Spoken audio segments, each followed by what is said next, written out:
Hey everybody. Whew. Whew. Hey everybody. The production is production is on me to speak now. Maya. Hi, what's going on? Production runs What? a tight ship, let me tell you. What I do? I said production. I ain't say nothing about When mine. I look, Oh, I'm talking about so when I look you. at it on Facebook, it's saying live studio. Is it clear Yeah, on y'all Yeah. end? Okay, I don't know if it's just mine or what. But it's just yours. Oh, I had to restart it. Hey Adam. Um. Welcome in, welcome in. We're talking about universal history, really science. yeah, I feel like Um, it. I feel like the yes, science was Facebook is up. You can get on Facebook if you prefer Facebook.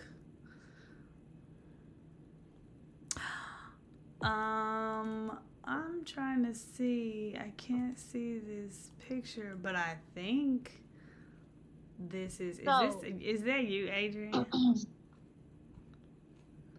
we are about to talk about everything that's been going on today, and what's been going on is the science and what Daisha's about to tell us. All positive things. Daisha, No, this has been lead the going way. on. All right. So first of all, this has been going on for. Wait for it. 14 billion years. All right, so here's the thing. This is Black History, right? This is Black History Month. But I got real scientific with it. If you don't know Neil deGrasse Tyson, you need to look him up. He is a black astrophysicist. Have you seen The Big Bang Theory? Yeah, the black version. And he's pretty cool.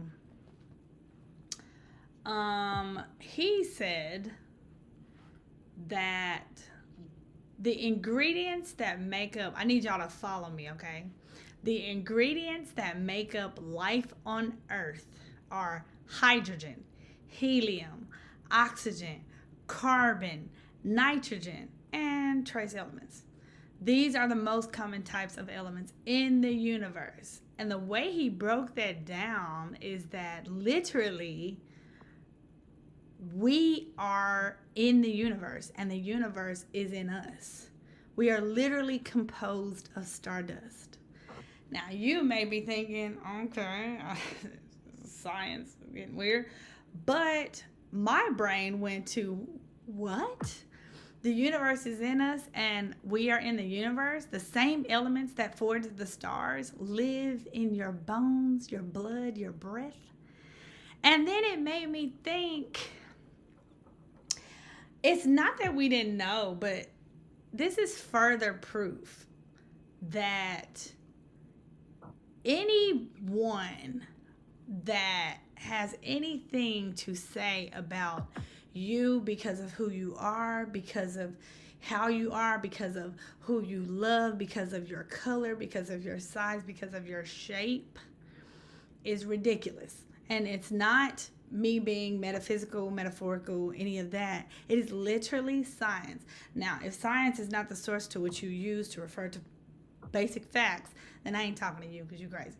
But for those of you who actually believe in science, I automatically went to black excellence and black people because the science behind it all is that when you understand what you're made of, like really, really, maybe go back to my blog. Remember, for those of you who are new, it's on labelmelegal.com under blog. It's called Universal History, Black History.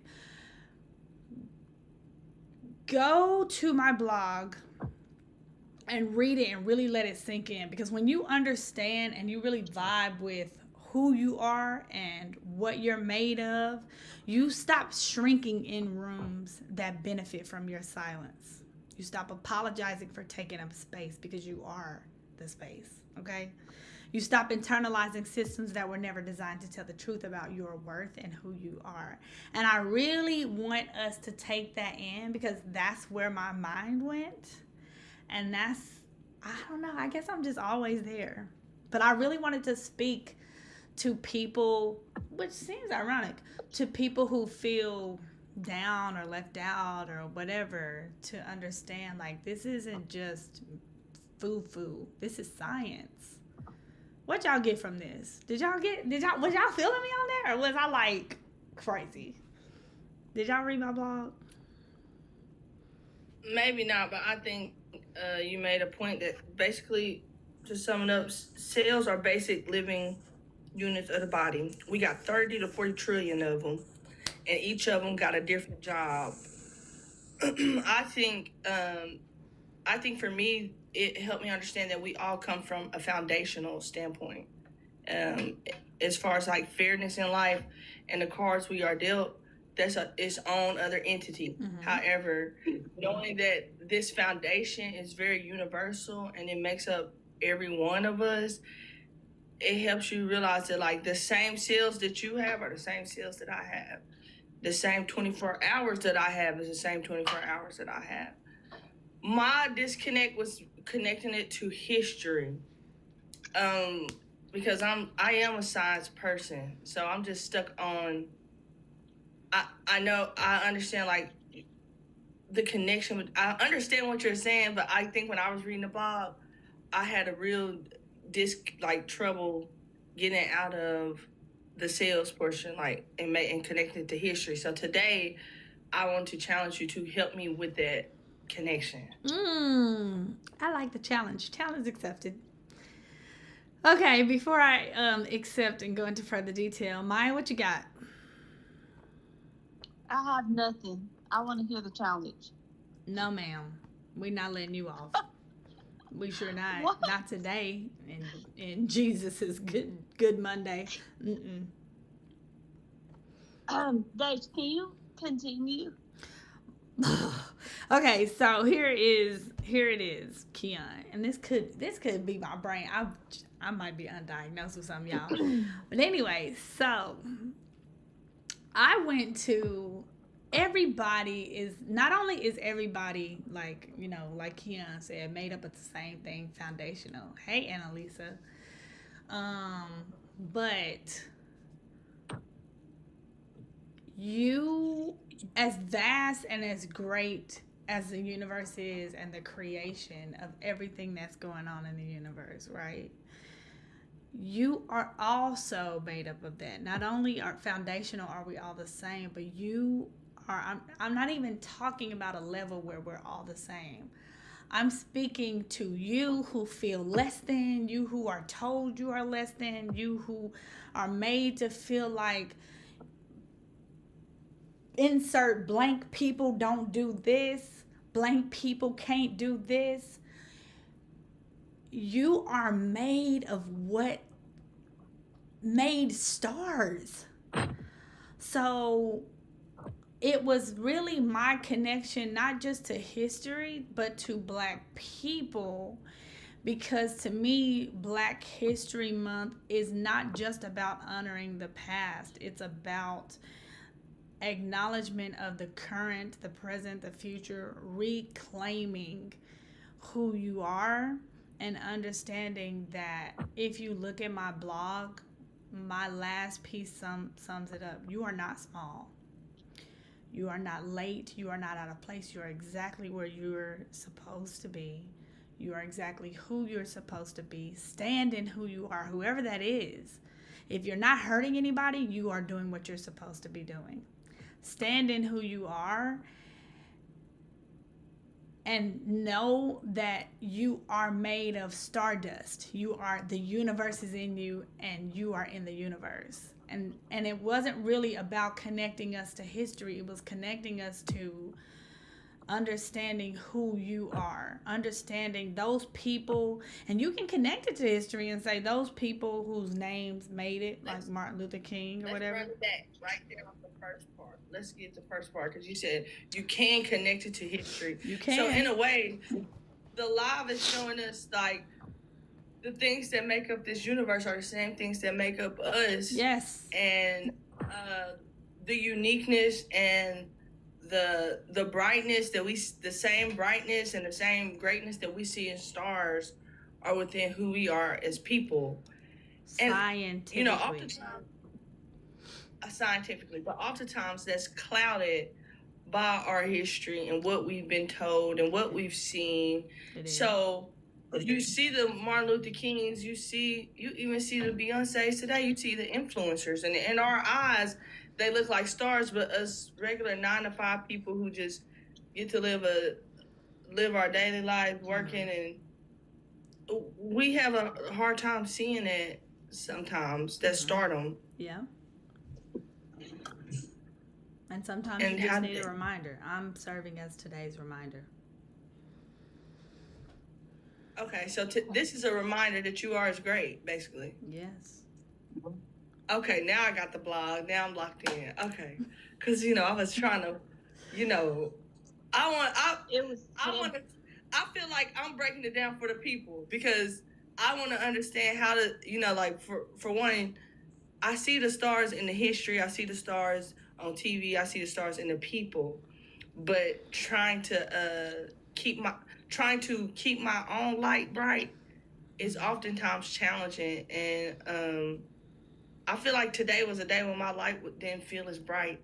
I feel like I experienced that. So this blog, to me, I was so stuck in the science. I really didn't want to spend too much time on the history, talking about the brightness of MLK and all the Black monuments that we have. And no, I wanted to try to find a way to bring this live to help me understand how to bring my brightness out in dark times, because it's definitely, I feel like, a season of just that, and your surrounding people just not really noticing or recognizing that this person's light is really not as bright as it could be.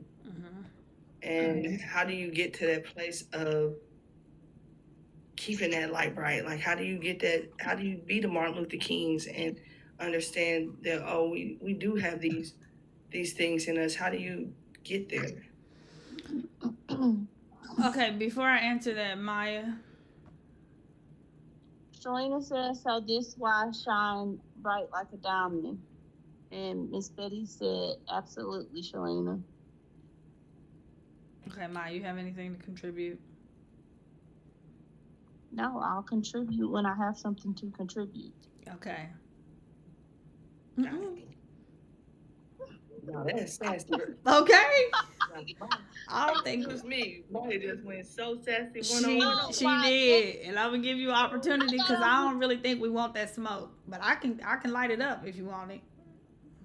Dang, you don't put no fear in my heart. I'm not trying to put fear in nobody's heart. I'm just letting you know. It's the meta glasses, Maya. Please don't make the live messy because it was so deep and you just went sass 101. Restart your camera.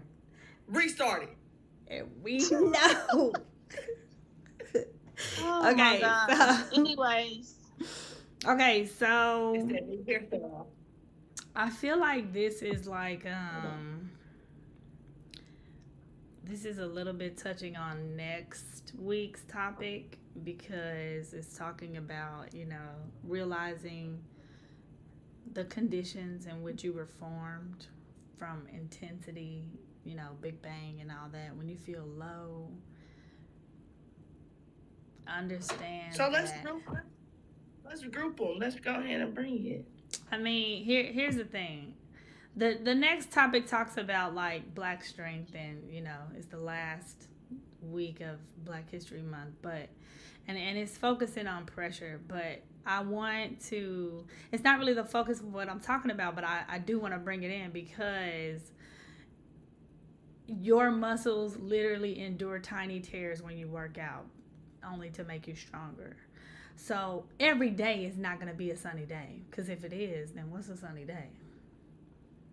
Right. But when you feel low, when you do feel overlooked or doubted, underestimated, sad, dark, one thing that has helped me, even when it feels like, oh my gosh, this is never gonna go away. Like this is about to be everything.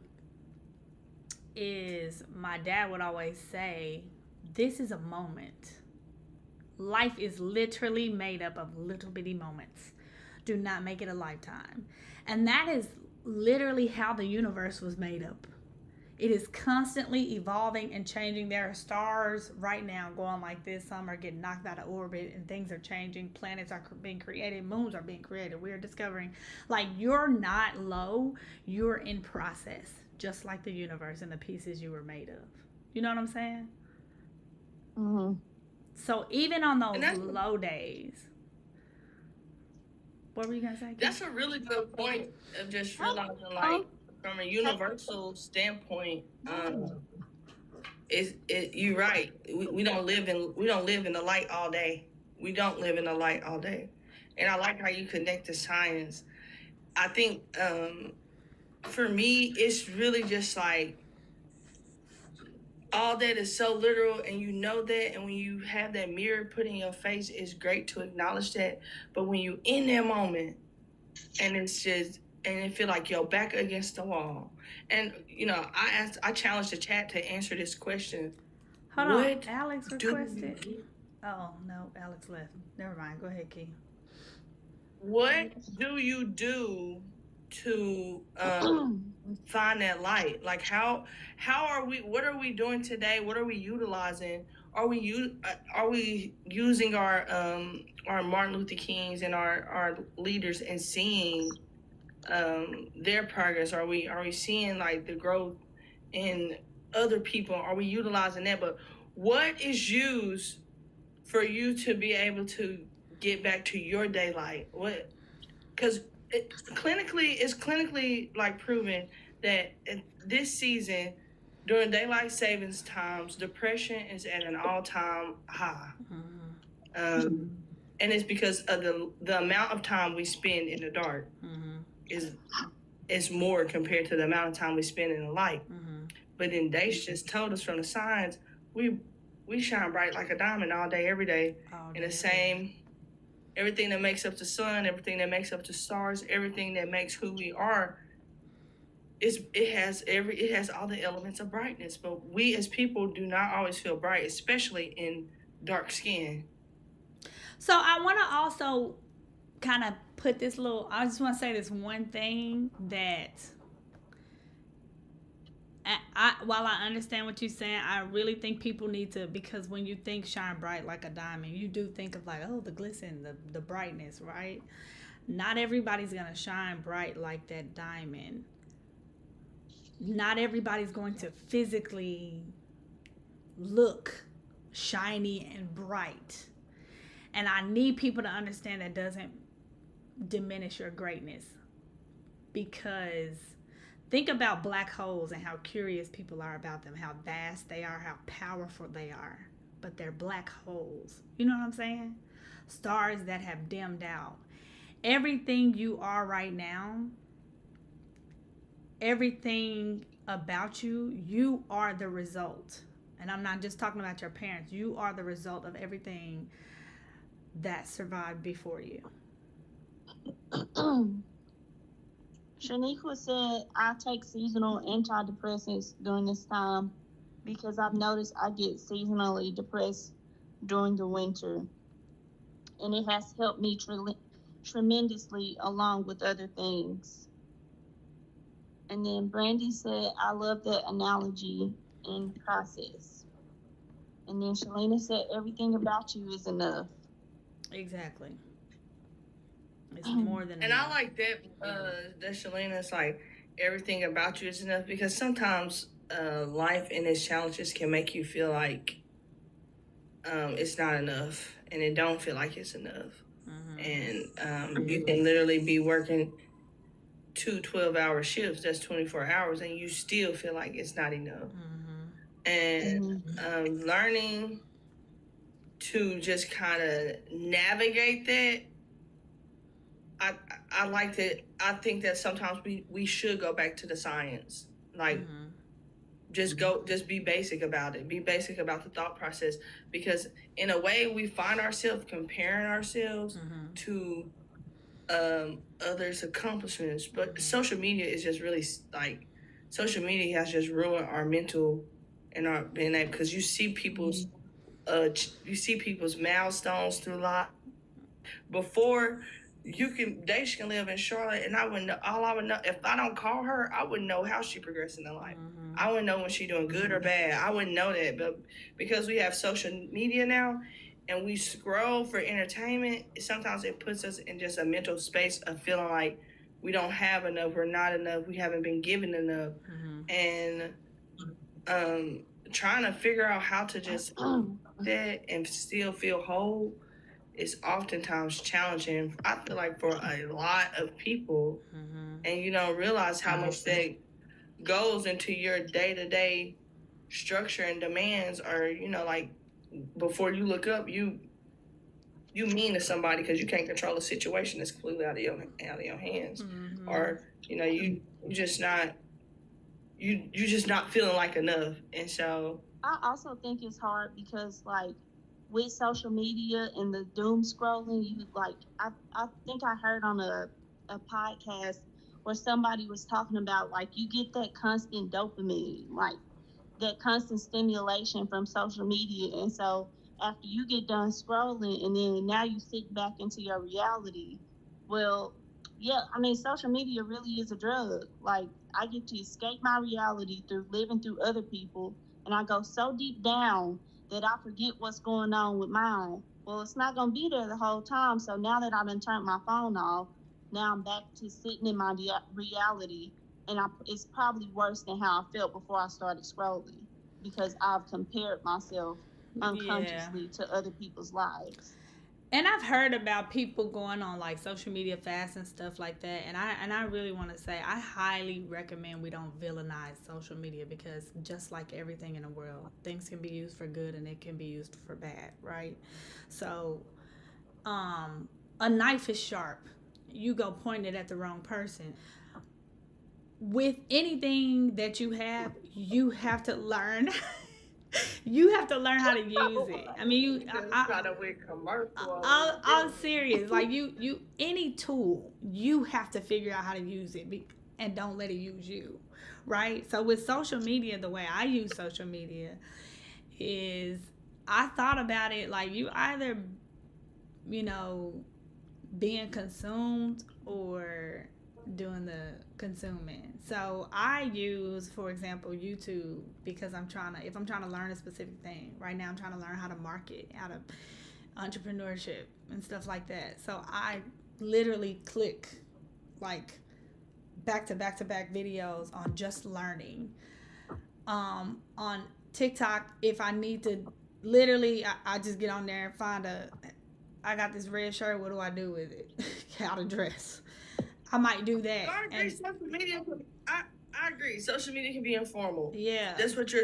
But then you use it for what you need it for, and you get off. It's the doom scroll. If you need something to like get out of your reality, because I needed that earlier today. Like I just play a game on my phone real quick, and if you play games on your phone, you quickly know you ain't finna be playing that all day because they want you to pay, and I'm not paying to play no game. So once my little credits run out, then I'm back to my reality, and that's my like step away. But if you use social media to step away, it's constantly there. And I had that a second ago. Like I wasn't even on social media. I was looking at somebody's website trying to gain something from it. And I was like, man, look at all these accomplishments. Like, look at this speaker. And I almost got to myself. I was like, man, it seems like everybody is like somewhere, like coming up, like has their website together and all this stuff. And I'm like, why am I just now? I just feel like every time I turn around, it's a struggle. And I'm learning as I go and how to figure out things. And it's very frustrating. And then I just went on a imaginary ride with myself on the come up. Like, I was saying these things in my head, and then all of a sudden I was on somebody's show explaining how I used to feel that way and how I want people to know that if you do the work, you're not going to stay there, right? Like, I just flipped what was in my head to like, oh, Now in my head, I'm explaining this to somebody how I used to feel that way, and it just made me be like, let me focus on my come up so I can actually get to that point. You know what I'm saying? Cause it was low for a Yeah. second.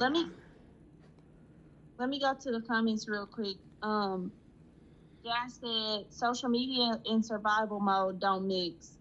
Shalina said you see milestones whether or not they are true.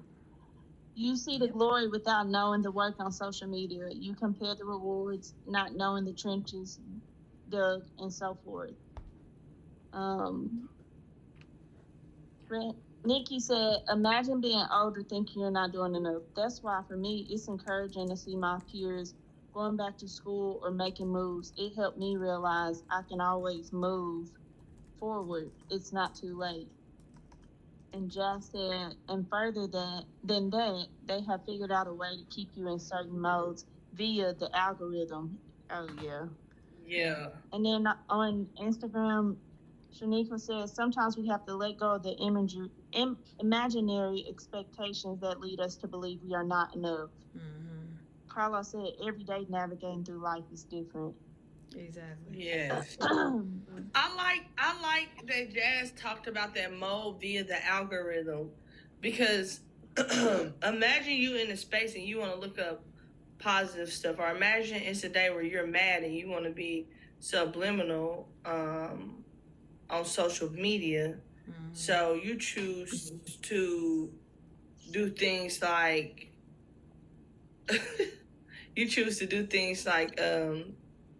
look up supportive stuff to validate your feelings.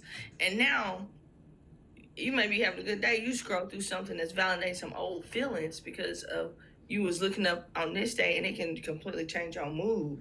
So I do agree that, and like Nikki said, it helped her. She saw positivity in it by it helped her.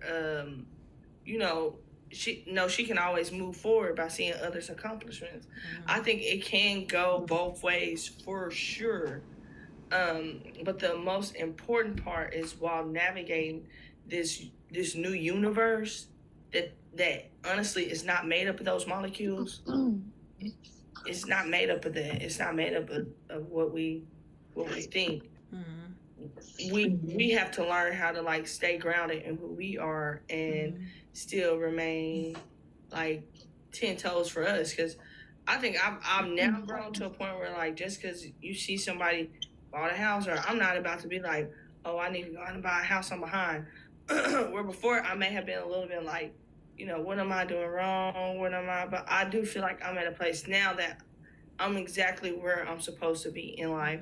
The things that I can afford now are exactly the things that I'm supposed to be able to afford. And I don't think God gonna bless me with a bigger bag until I show him I can manage this one that's in front of me. So sometimes we don't realize that we feel like we're chasing this big bag, and we chasing this and we chasing that, but then it's like, who are you chasing it for? And is your light bright while you chasing it? Because it'd be a lot of celebrities in a dark place, right, and they got millions of dollars, right, and then you find out when they did, they was on the whole time they was on morphine and doing all this to live. And when you look at it, think of like the Disney stars and the Nickelodeon stars. Like all them kids got money too quick and they blew it, or they went through a whole bunch of stuff because it came too fast for them to even know how to like navigate that lifestyle, navigate having that much money, navigate being in the eyes of everybody and fame. Like that's a lot. Yeah. Shalina said it happens she said to Nikki, it happens, just don't stay in that mentality. Life is meant to live, keep growing and enjoying life. And she said, I like that, Key. I said, preach, Key. I feel like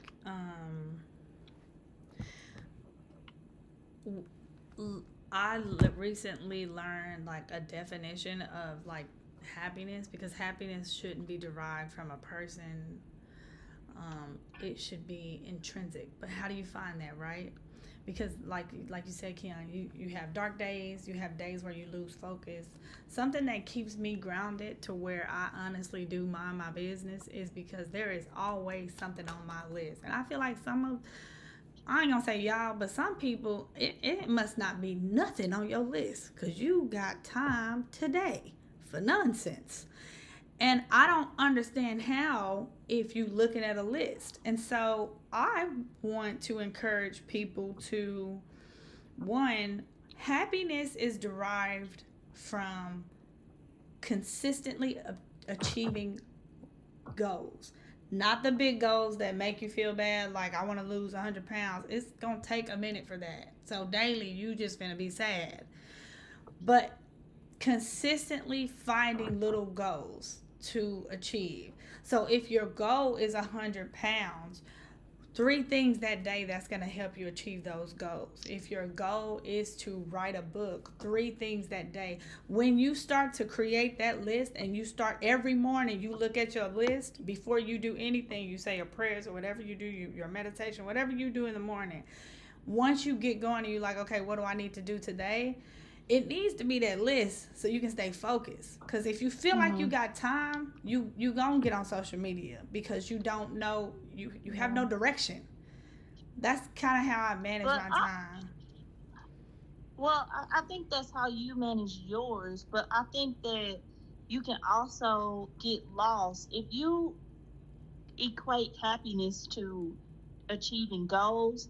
I think you can also get lost in it and like be like kind of overwhelm yourself or be really hard on yourself if you don't. I didn't meet this goal today, so now I'm going down a rabbit hole of, oh, I feel like a failure. Like I feel like if you equate happiness to that, to a thing, to achieving goals, to having this, and I'm learning this too, that you can still be unhappy because it's just not gonna go the way that you plan. And not to get all spiritual, but I just feel like your true happiness has to come from you, like your relationship with God, building that foundation with God, getting into the Word. Like I feel like that's where the happiness goes, because we can get so distracted with all the external things that we don't focus on what truly matters. I feel like happiness is a combination of what you both said. It's basically when the inner portion of who you are in the inner world that only you know, because you're the one who see yourself in this world. Right. It's when you feel aligned with your values, your relationships, your direction. So in order to be happy, you can look at it from a neuroscience standpoint and get your lab values checked. Make sure you get enough serotonin. Make sure you have a great balance of dopamine, which is, you can do it that way. Or you can take the time to just look at who you are as a person and identify, like, am I okay with this character that I choose to build? Like, when I wake up every day, is this person someone who, because for me, I feel like I just be trying to be such I want my character to just be so pure and genuine to others that I can become unhappy when it's not aligned with that. Like, and that is like really weird because that don't feel like it's about me, honestly. But the inner me feel like that's my purpose. Like, and so it matters. It matters that this relationship, no matter if it's just a lady at the register, this relationship should go well because of the character that I built. So I feel like happiness is definitely like a personal defined definition of what it looks like. Nikki said that's why so many comedians go through it. How in the darkness they deal with depression, drugs, etc. Jasmine said technology kind of ruined focus. Everything kind of microwave now. People want those instant results, and baby, that ain't even realistic.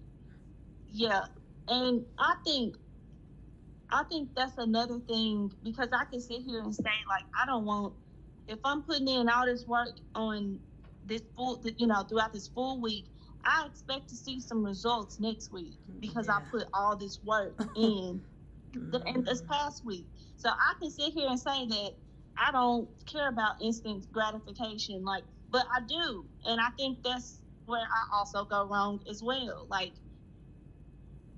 I feel like because people see that on social media, like, you know, how people are living and all these things, that, well, I can do that too. If I follow these steps, then this should happen to me as well.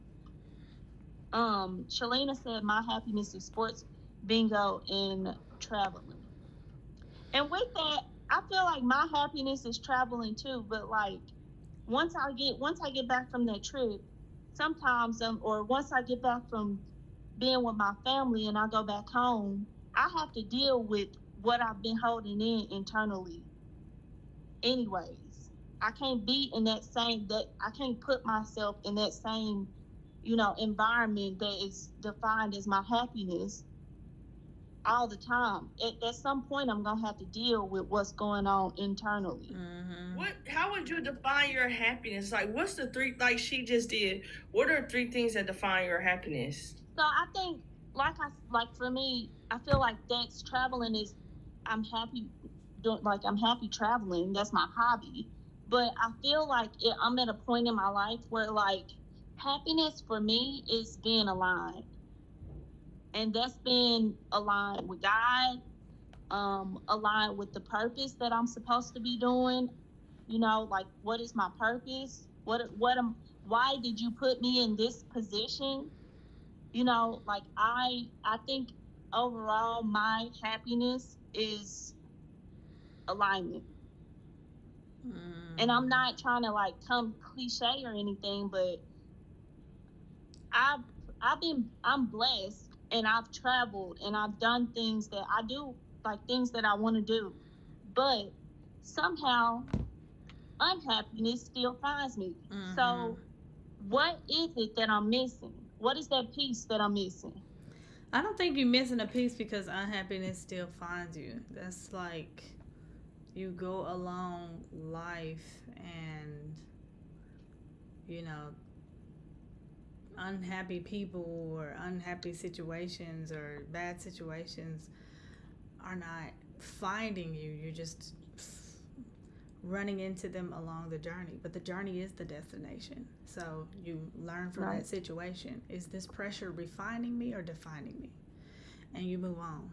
And that's it. It's not something to internalize, I don't think. I think for me, my happiness is revolved around. I mean, it's just really crazy and insane, but it's involved around other people.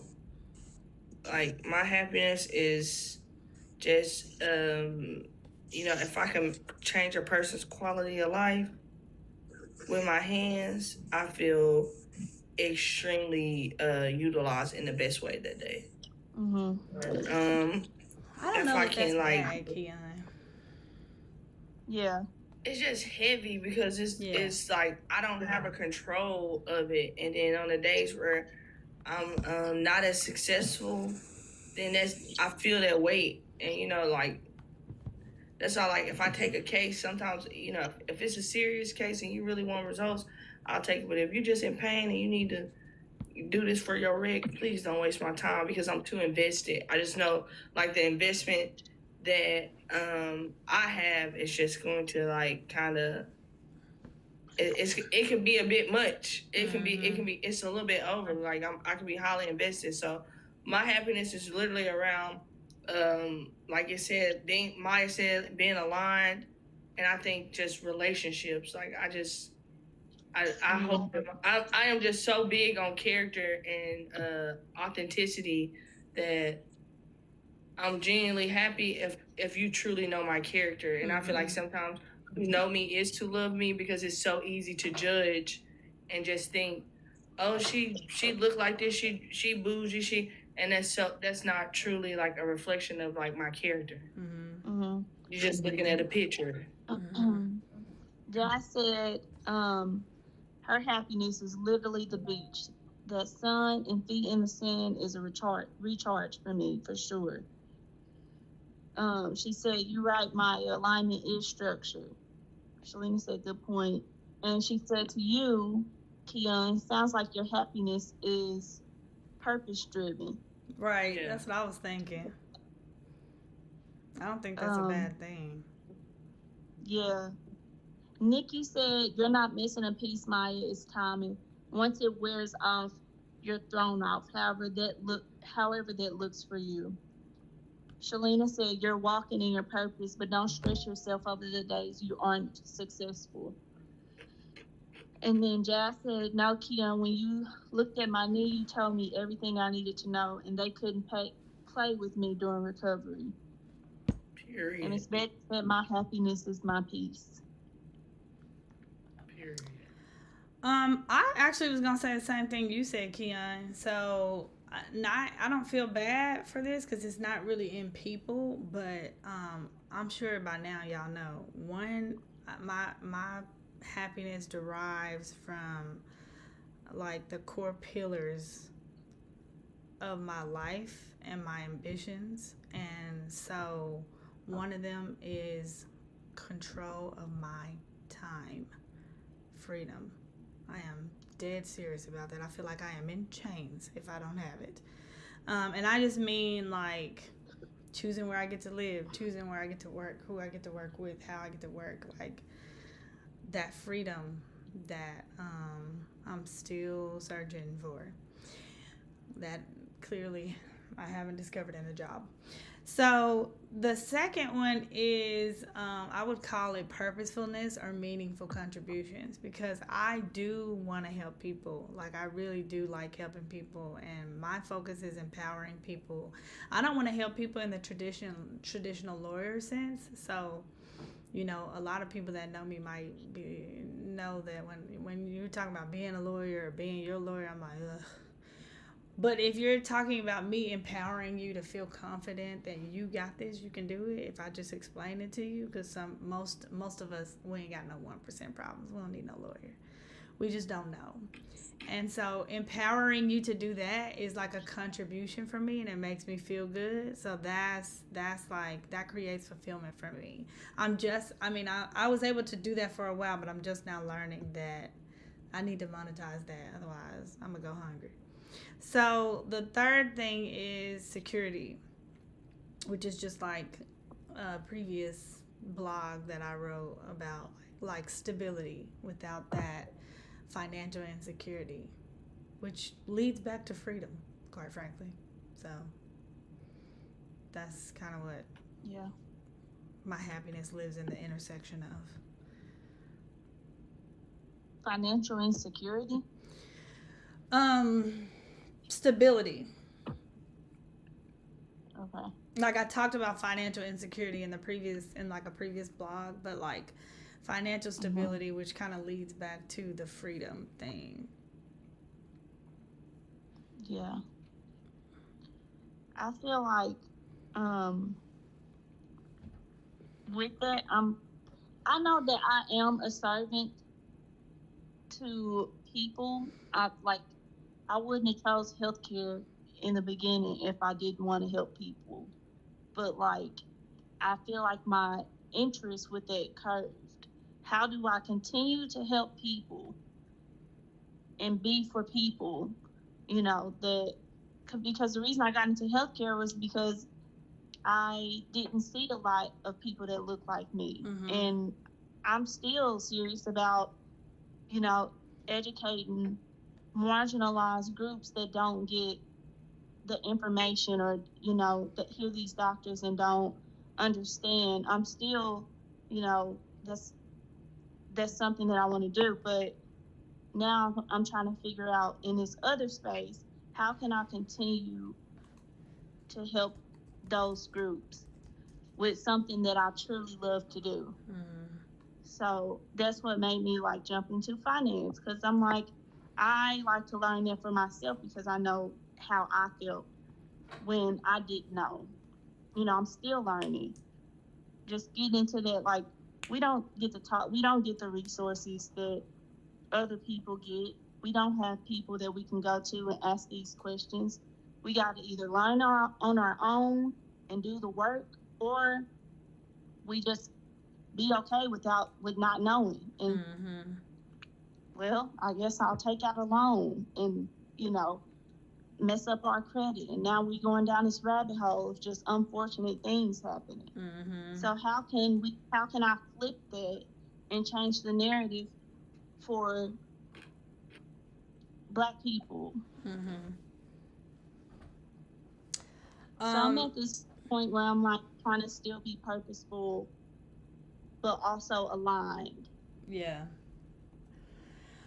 And I I I want to shed light on, because this season, I feel like this year, like everything that's going on, I'm not referring to like whatever your petty hometown issues are or whatever, but I mean like the administration, all kinds of stuff is like trying to take us through there.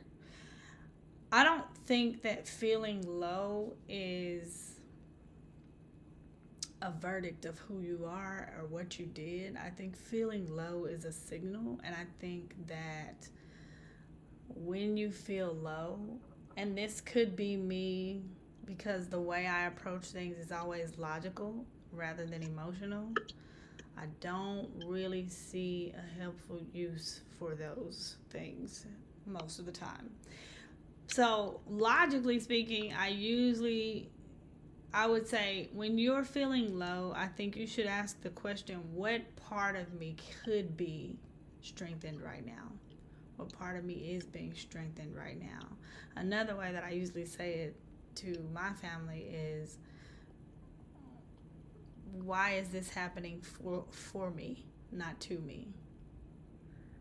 Like, everything you experience is part of the journey. There's never a destination. It's just a new part of the journey. So you need to take it and figure out how you can use it at all times. Otherwise, you just let it bring you down. And what's the point of that? You know what I mean? Right. But I also think that when you are feeling low, sometimes you can't escape those emotions. Sometimes you need to just Sit sit in them. in it, and but not for long. Sit Right. in them, cry it out. I'm just gonna tell y'all. Last week, the devil tried. I tried. So I had prayed before I went into the office, and literally I prayed for strength and confidence and courage and stuff like that. And I feel like the devil heard me and was like, I'm going to do the complete opposite. I'm going to give you fear. I'm going to give you anxiety. I'm going to give you all the negative emotions. And it had went 3 days where I was just like Eeyore, as they called me for last week. I went 3 days where I tried to mask it, like, let me just push through, let me keep going. But it had got to a point, I had watched the movie, I was good. As soon as the movie turned off, I just bawled crying. And so, like, because it was like back to eventually your those reality. emotions are exactly back to my reality. Let me let this out, cry it out, get my feelings out. I've been good ever since. Sometimes you just need those moments. I know personally for me, when I get like that, because I'm not, I'm noticing, I'm learning that I'm not one that can just keep going and not deal with those emotions. Like, I have to in order to keep going. Sometimes it got to be like that. Yeah. That's good. I mean, Yeah, that's another thing. You got to know yourself too. I think that's so true. Maya, my friend said I had a crash out moment today, and that's what I feel like it was. It was a crash out moment of just like overwhelming exhaustion and just like trying to push forward, trying to like battle the things of life and still trying to be you and realizing that your light is off and everybody can see it. Why you think you like, oh no, I'm fine. And you just like pushing through and everybody like, no, something is off. And so when you choose to not take that time, it's even worse, because then somebody have to realize that you need that time and have to tell you like, okay, enough is enough. Like and for some people it could be a true crash out. Like it can be detrimental. So it's just like, I do appreciate you providing that transparency, because that happens to me way more than I typically share. and especially being like a caregiver or somebody who wants to help others, you are constantly pouring. Pouring into others. So like the person you choose to love, the person that's supposed to be there for you, they have to be a very strong individual that understands how much need to be poured into you, because you are just constantly all day, every day, just giving out free game, free love, free game, free love, just to the point where, like, in a way, you can sometimes forget to give it to yourself. And then when you forget to give it to yourself, you at those crash out moments where you just, I don't know, I can't explain what's wrong with me. I feel overwhelmed. I feel like I'm in a space that I can't get out of, and I don't know how I got here. And so now, after reading today's blog, Daesh helped me realize sometimes just go back, for somebody like me who is very science based, go back to the science, increase your serotonin levels, stop and breathe, just be grateful for just the breath, be grateful for the opportunity to just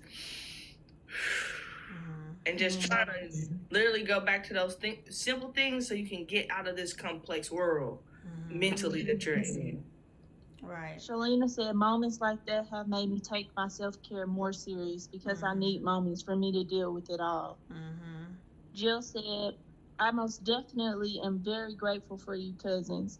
Keon, thank you so much. I'm grateful that we have someone to tell us right when they tell us wrong. I feel like it is so many people who go to the hospital and they just care, and we would know that they aren't telling us wrong, especially in the medical field. They tell us no when they know we are able to have a better benefit. Yeah, like that's so true. The medical field is so easy for them to just. One thing I want everybody to know in the medical field, it is a one person's thought process about your situation. One person's thought process is literally an opinion. The title of the person does not matter. And sometimes, honestly, me and them know the same information. We talk the same info.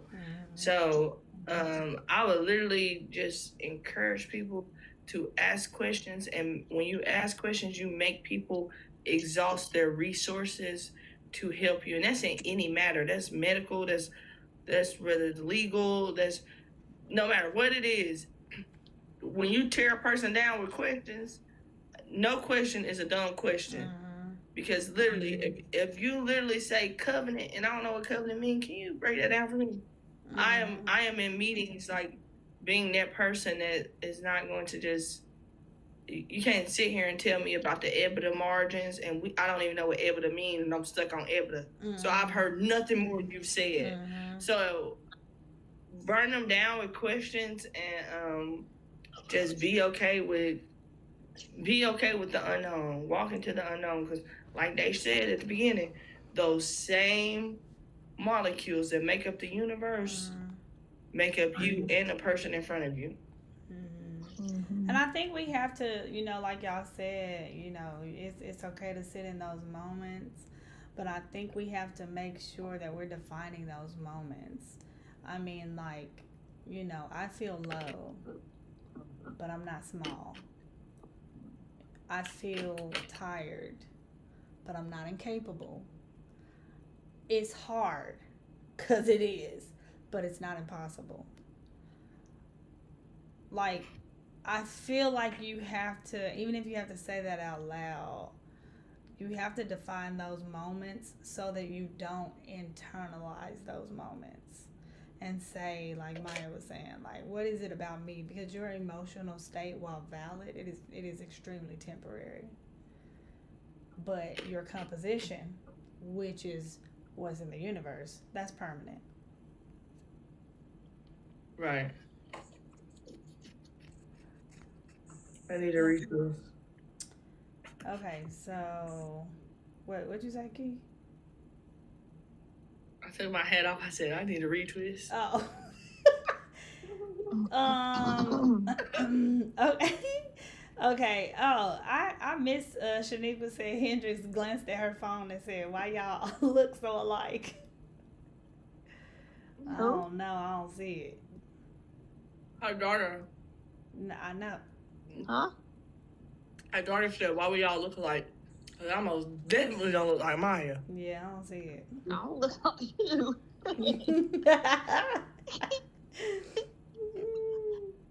Oh, Yeah, man. please. So, Dave, what is the topic about next week? Okay, so next week is once again. Listen, these blogs, y'all can kind of get an insight into my head. And I ain't gonna lie, I'm a strange character sometimes. So Very much so. next week's blog is about it's a little bit more science, but it is the science behind Black Strand. It's kind of like I like the science. Thank you, I feel Keon. like the science for me makes it very like factual. Like we're not coming out here just very subjective. We have objective facts to like stand 10 toes on the information because some people just would be right. So Like, the science exactly. really- So I was watching something. Dr. Anna Lemke. She is not a person of color, but I was watching something, and something that she said made me immediately think like, what, black people? And it's just about like adversity and what you've gone through, and I'm just validating the science, not with myself, but with actual doctors and science behind it, why there's strength in us, why we have so much strength, why somebody does need to work extra hard to tear us down. Because when you've had as much adversity as we have, you have no choice. You actually sharpening, iron sharpens iron. You actually sharpening us, and you working so hard to tear us down that you sharpening us while dulling yourself. So I kind of focus on that a lot in the blog. It's already up, so if you want to read it, feel free. But we'll be talking about it next week. And as usual, come with your thoughts. If you don't know, labelmelegal.com/blog is where you can find next week's blog and this week's blog. Thank y'all for rocking with us every week. We just continue to get stronger mentally and emotionally. I really appreciate the transparency that y'all provide, just the level of comfort that y'all give us to be able to speak in this light and show you truly who we are. And I pray for everybody that's living in darkness and trying to find that light. I pray that you realize and you go back to these moments and you listen to this and you hear that we are all normal. We all have dark moments, but that don't stop us for being able to see that the stars that are in the sky and just as bright in that darkness, we got that same brightness in us. So we appreciate y'all. We'll see y'all next week. Everybody have a good week.